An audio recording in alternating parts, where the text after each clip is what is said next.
Now, as we go into the anatomy lesson about sciatica, it's important to see the structures first and know what they are. That way we know how they work.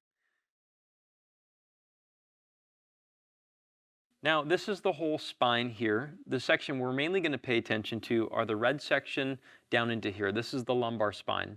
The areas in red are the vertebral bodies. These are bones within your spine. And then we have the translucent region, which is the disc, the intervertebral disc. Then we have the nerve roots in yellow. The intervertebral disc is really nice because it makes it so the spine can actually move. It's an amazing structure. The spine is actually amazing when you consider what it can do.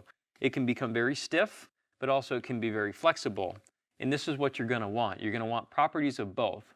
Having a functional disc helps you to bend at that segment.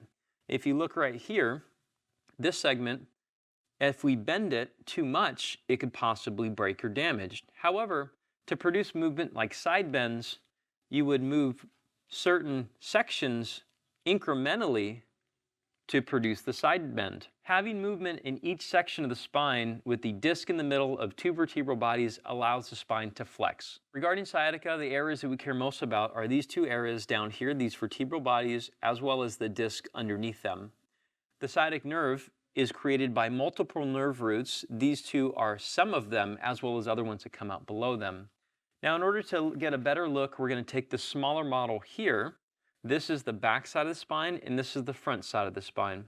We're going to take a deep look into the spine to see how it actually moves and how the disc can affect something like a spinal nerve. Now, as I mentioned before, the intervertebral disc is a really important structure because it allows movement of the spine. It allows it to move in extension and rounding your back and leaning to the side and leaning to the side. Without it, you literally would be a rod. You wouldn't be able to move. So it's a very much needed structure. However, if you require too much movement out of one of the segments, and then because you have the other ones above and below, sometimes this area starts to degrade and fatigue. And what we're looking at from a lumbar disc bulge is if we look at it from the top here, this is actually a translucent vertebral body or bone that they allowed us to see deep into the disc to understand what's going on inside it. Now, if you look down into there, you're going to see in the center, there is a jelly material. It's kind of clear. And then the outside area are these rings. The rings I like to consider kind of like yarn. Imagine tightly woven yarn in different directions, like a ball of yarn. The center part, normally people call this the jelly of the jelly donut, which would be the disc. However, it's a little bit more like a tar substance. But with models like this, a lot of times they represent a little bit more gelatinous material that move very fast for the sake of showing things. Now, a disc bulge, what it could do is as you start to move the material of the jelly tar back to the back of the spine, right into here, it may create pressure on a nerve root as it exits the spine. The nerve roots come out of these little holes in here. So there's the disc, there's the body, there's the hole. You can see me on the other side of it probably. You might see the blue of my shirt in there. You see the blue of my shirt coming straight through right there? Okay, and this is the nerve coming out of it. So if the bulge comes into this area, creates less space, it essentially creates pressure on the nerve, which creates leg pain or sciatica. The sciatic nerve innervates different parts of the leg, different ones from different nerves above and below it on the spine.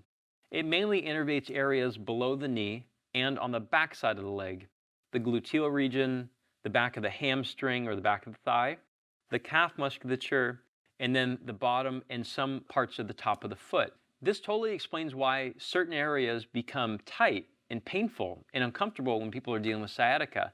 Or when they have non-textbook sciatica, a lot of times they'll feel tightness of the leg. They won't feel numbness, tingling, stabbing, shooting, or electricity. They'll feel tightness of the hamstring, or they'll feel tightness of the calf, or they'll feel pain in the foot. Any area where the nerves that are going through the sciatic nerve touch onto, technically it can become symptomatic in some form.